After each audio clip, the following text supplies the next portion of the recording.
I want to discuss about the electromagnetic wave and vacuum. Then we must consider the Maxwell's equation to derive the wave equation for electric field and magnetic fields. So this is our goal to find the wave equation for electric and magnetic field to derive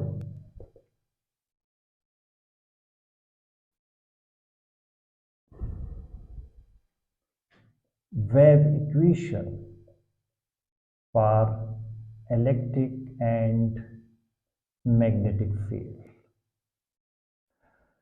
How we can derive the wave equation for electric field and magnetic field? Then we must consider the Maxwell's equation and free space. And we know about the Maxwell's equation and free space.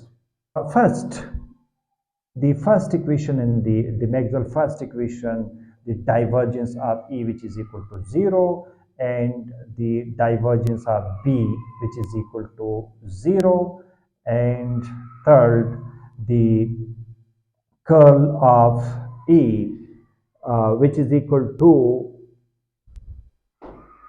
minus partial B divided by partial T, and the fourth one is del cross B which is equal to mu naught epsilon naught partial E divided by partial T.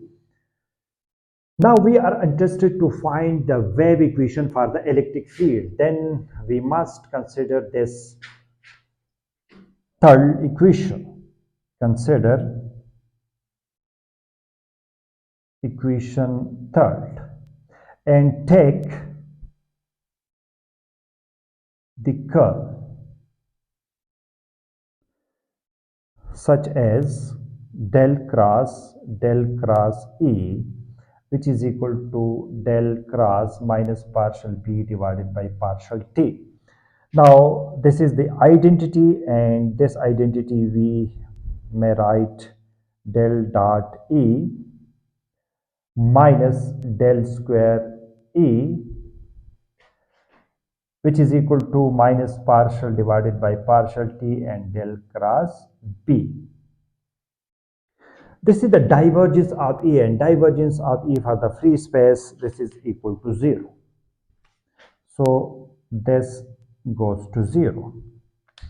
And minus del square E which is equal to minus partial divided by partial T, and the divergence of the curl of B we know from this equation, and this is mu naught epsilon naught partial E divided by partial T. Okay,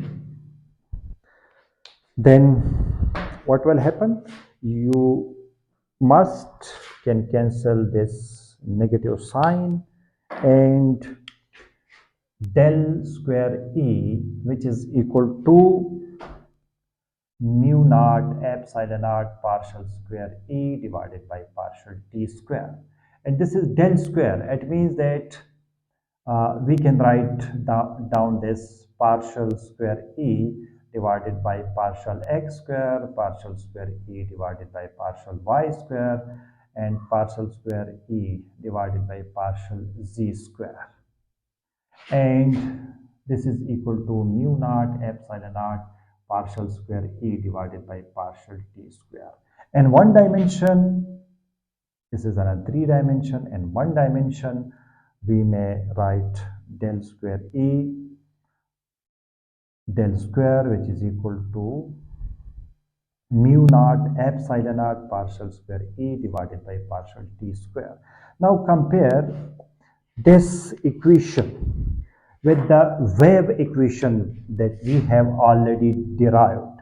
The wave equation, a general equation that we have already derived, that was partial square f divided by partial x square and one dimension which is equal to 1 over v square and partial square f divided by partial t square. So if we compare these two equations, there is some similarity. Uh, Partial square E, this is partial square F divided by partial X square in one dimension, and this partial square E divided by partial T square, and this is partial square F. This is a general equation, and this is the wave equation for the electric field. The only thing is here, the mu naught epsilon naught, this is equal to 1 over v square, and it means that v square, which is equal to 1 over mu naught epsilon naught, and this v must be equal to mu naught epsilon naught. And whenever Maxwell's calculated this term, and he found that this, if we put the value of mu naught and epsilon naught, then we can get 3 into 10 to the power 8 meter per second. This is nothing but this is the speed of light, and 3 into 10 to the power 8 meter per second. This 1 over mu naught epsilon naught under root, this is the speed of light that has been calculated by the Maxwell and calculating the Maxwell's equation. So this equation we may write del square E divided by del x square. This is equal to 1 over c square and partial square E divided by partial t square.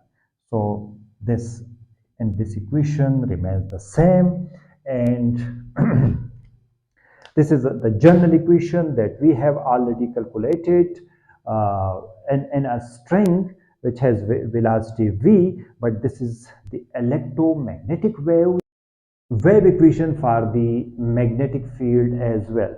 This is also very simple. We must consider the curl of